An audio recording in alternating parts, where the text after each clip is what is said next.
कालच निवडणूक आयोगाने संपूर्ण देशाचं निवडणुकीचं वेळापत्रक घोषित केलं.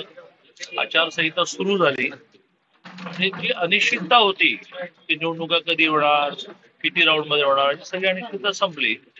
आजपासून सगळ्याच राजकीय पक्षांच्या गतिविधीला, हालचालीला वेग येणार. अं, महाराष्ट्रामध्ये भारतीय जनता पार्टीने असं ठरवलं आहे की आपण पुढाकार घेऊन सगळ्या घटक पक्षांचा समन्वय नीट राखला गेला पाहिजे.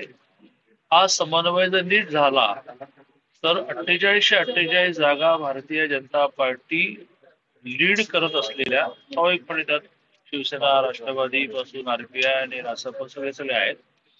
पण स्वाभाविक आहे ना की मोठा पक्ष देवेंद्रजी सारखं नेतृत्व, त्यामुळे भारतीय जनता पार्टी लीड करत असणाऱ्या या महायुतीला समन्वय नीट साधला तर 4848 जागा घेणं अवघड राहणार नाही.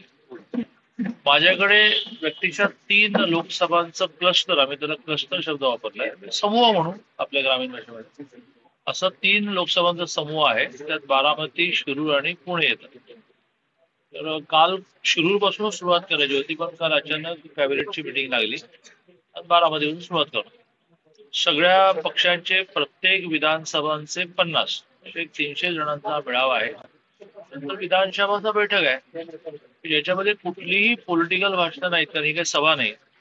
अशा प्रकारच्या त्या त्या पक्षाच्या प्रमुख कार्यकर्त्यांना काही सूचना द्याव्या लागतात, काही दिशा दाखवावी लागते, काय बोलावं काय बोलू नये, अशा आशयाचा हा मेळावा, अशा आशयाच्या या विधानसभाच्या बैठका आणि अशा आशयाचा प्रवास आहे.